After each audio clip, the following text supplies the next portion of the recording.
The Battle of Thraben. A story by Nick Davidson. Episode 7 of the Eldritch Moon Saga. When we last saw Jace, he had just laid eyes on the third Eldrazi Titan, Emrakul. Realizing the enormity of the situation, he planeswalked to Zendikar to rally the Gatewatch. It would take all of them to destroy the Eldritch monstrosity. Jace shuddered involuntarily as he opened his eyes on Innistrad. The air was quite a bit colder here. It had a different smell, too, a different feel. The scent was strange, almost metallic, and when he exhaled his last breath of Zendikar's air and breathed in Innistrad, he felt it. There was a thickness to the air here. That first breath hurt, just a little. The sky was tearing itself apart. Storm clouds swirled as if there were a gale in every direction, and no sunlight escaped the horizon. The plain's eternal dusk had given way to a purplish glow. His eyes didn't want to adjust to the dark. They fought him every moment of the way. He squinted toward the horizon, toward the hole in reality, and tried to focus. Focus. His mind felt heavy here, like a sack of wet rice on the top of his neck. Sloshing, grinding, sliding away. There was a chime in his mind, or the memory of a chime, a reminder of himself, and his eyes cleared. He stood atop a hill, looking down on the rolling fields that surrounded Thraben. He could see the city now, and half of it was ablaze. There were battles raging in the streets, torches, shouting, screaming. He wasn't sure whether he was hearing the screams from this distance, or feeling them. And above it all, up in the sky, he couldn't bring himself to focus there, not yet. A second set of sounds brought Jace's focus to a more clear and present issue. Growling, snarling, eyes glowing a sickly green in the dark. Werewolves again, Jace muttered to himself. He reached out into the darkness and lightly touched the minds that he found there. 3 of them, ravaged by madness and changed into something he could barely recognize.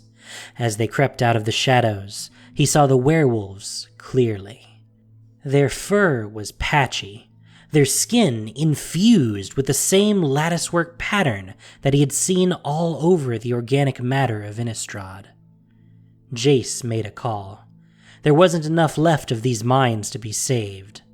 There was no subtlety in his mental assault. He grabbed a hold of their senses and overloaded each one.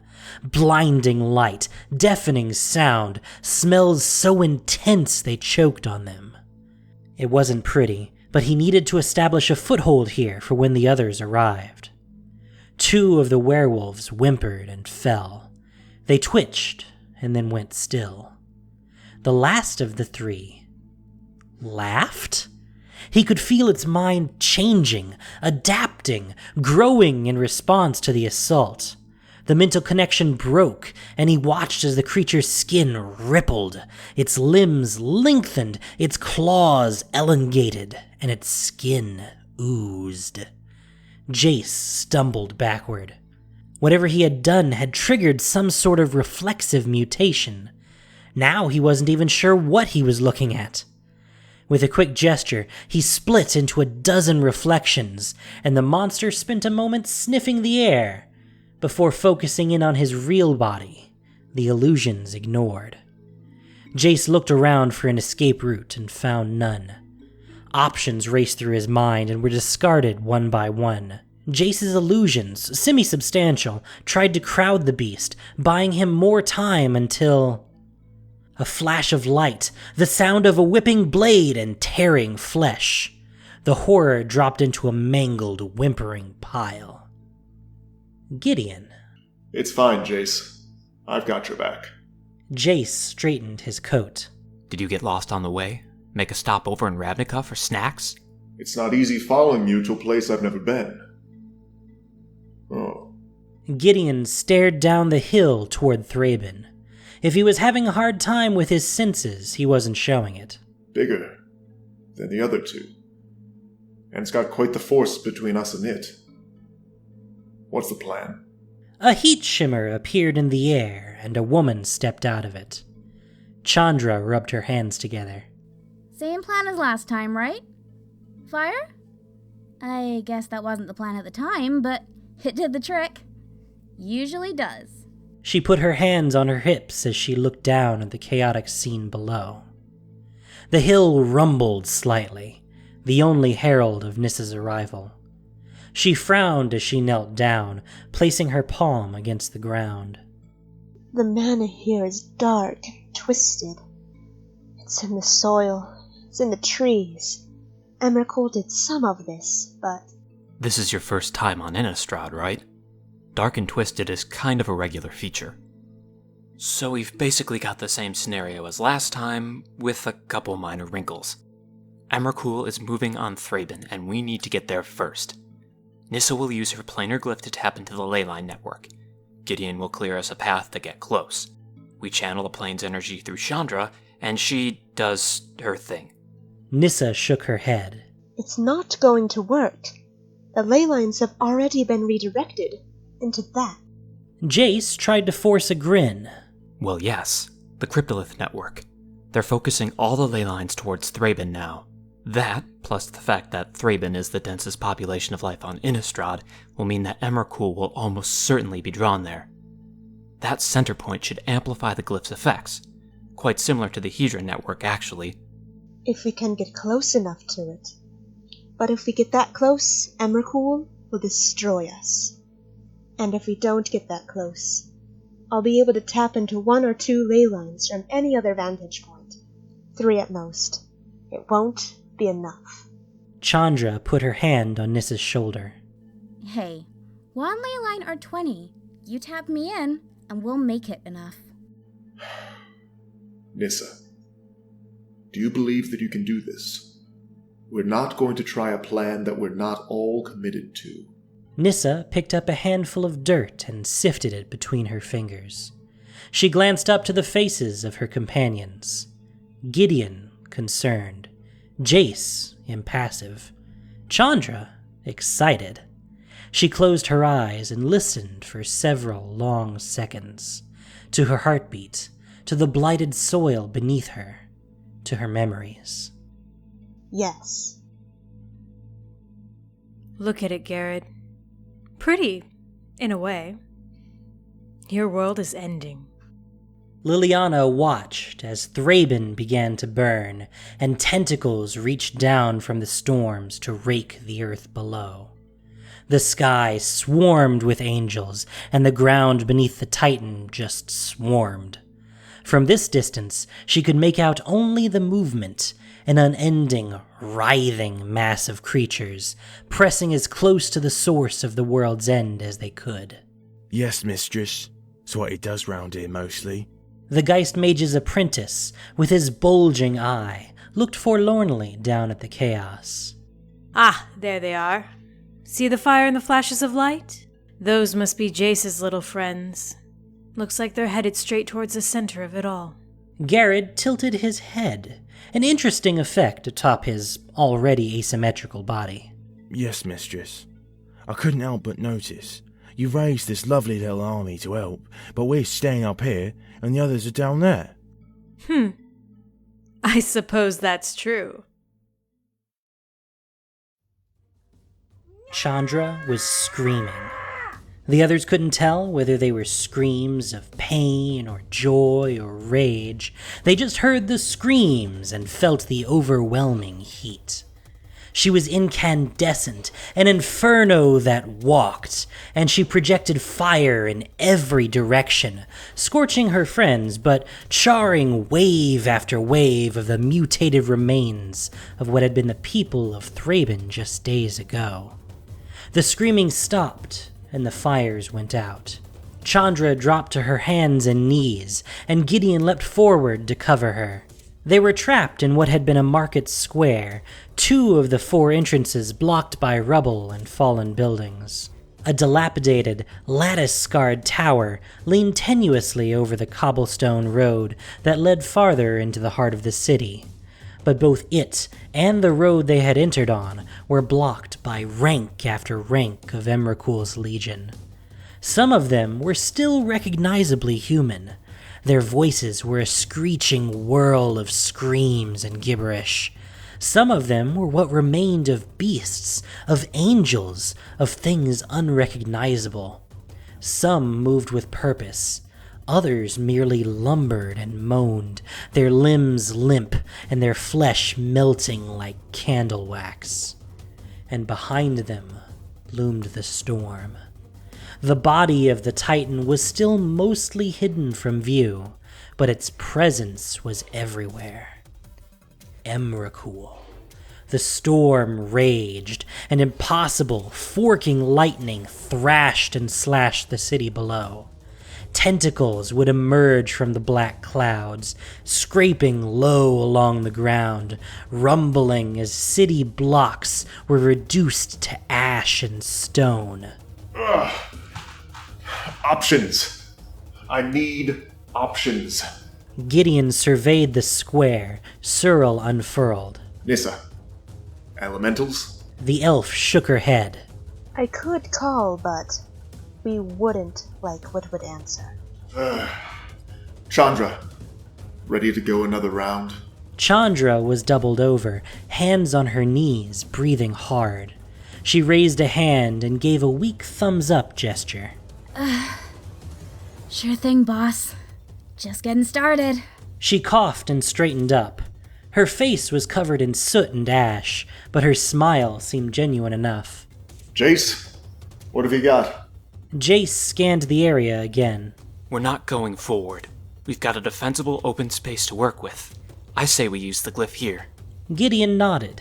Nissa, can you do it? Nissa knelt down, putting both of her palms on the ground. A green glow snaked up from the ground, wrapping her arms in a verdant light. 2 leylines. 3 if I push. Do it. The rest of us, we need to cover her. The resistance we've faced so far has been incidental. I'm not even sure if it's noticed us yet. Jace gestured toward the tower that overlooked one of the entrances to the square. 2 illusionary marks appeared on it. Chandra, I need you to hit the tower here and here. When the lattice transforms stone, it is quite resistant to damage, but expands when exposed to extreme heat. That should topple the tower and block off the street.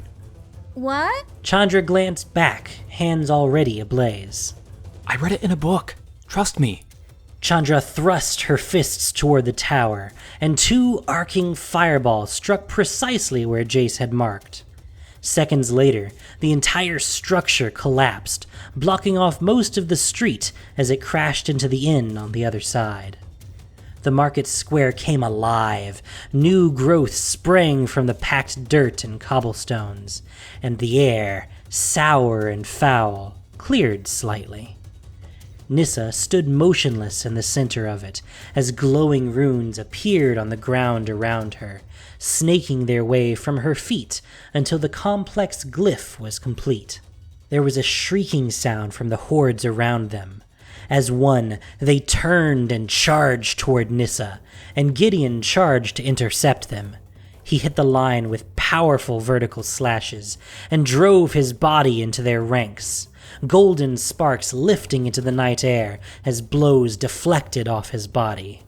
He roared a challenge as he slashed in a wide circle, trying to inflict as much damage as possible and draw as much attention to himself as he could.